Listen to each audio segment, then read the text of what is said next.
നാടിനെ ലജ്ജിപ്പിക്കുന്ന മലയാള സിനിമയിലെ സംസ്കാരം തുറന്നുകാട്ടുകയാണ് സർക്കാർ ഭാഗികമായി പുറത്തുവിട്ട ഹേമ കമ്മിറ്റി റിപ്പോർട്ട്. വെറും ഒരു നാലാംകിട ബോയ്സ് ക്ലബ്ബും കാസ്റ്റിംഗ് കൗച്ച് നടത്തിപ്പുകാരുമായി സിനിമാ വിഗ്രഹങ്ങൾ തകർന്നടിഞ്ഞു. മലയാള സിനിമയിൽ സ്ത്രീകൾക്ക് ഇടം കിട്ടാൻ കിടക്ക പങ്കിടണം, സിനിമാക്കാർക്ക് ശരീരം വിൽക്കണം.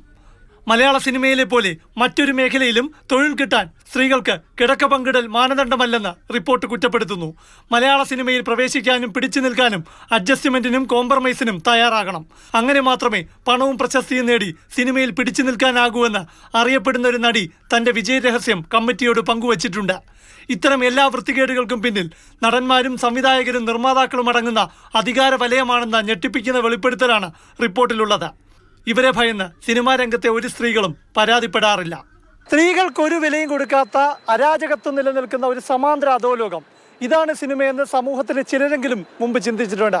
അത് സത്യമാണെന്ന് തുറന്നു കാട്ടുകയാണ് ഹേമ കമ്മിറ്റി റിപ്പോർട്ട്. സിനിമയിലെ സ്ത്രീകൾ താമസിക്കുന്ന ഹോട്ടൽ മുറികളിൽ കിടക്ക പങ്കിടൽ ആവശ്യവുമായി സിനിമയിലെ തന്നെ പുരുഷന്മാരെത്തും.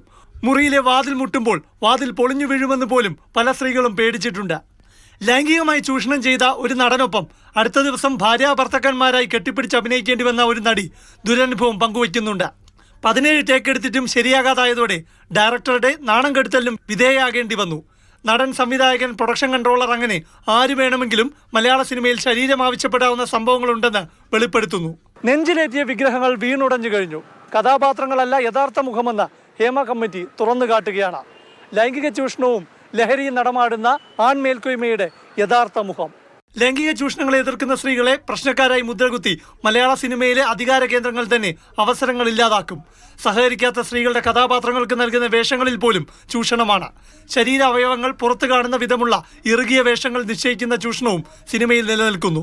സീനിലുണ്ടെന്ന മട്ടിൽ ചുംബനം ചിത്രീകരിക്കും. എന്നാൽ സിനിമ പുറത്തു വരുമ്പോൾ ഇതുണ്ടാകില്ല. ചുരുക്കത്തിൽ മൊഴികൾ ഒഴിവാക്കി പുറത്തുവിട്ട റിപ്പോർട്ട് തന്നെ വായിച്ച് മലയാളി ഞെട്ടിയിരിക്കുകയാണ്. അപ്പോൾ പുറത്തുവിടാത്ത റിപ്പോർട്ടിലെ ഭാഗങ്ങൾ എത്രത്തോളം ലജ്ജാവഹമാകുമെന്ന് മലയാളികൾ മനസ്സിലാക്കുന്നുമുണ്ട്. പ്രശാന്ത് കൃഷ്ണ, മാതൃഭൂമി ന്യൂസ്, തിരുവനന്തപുരം.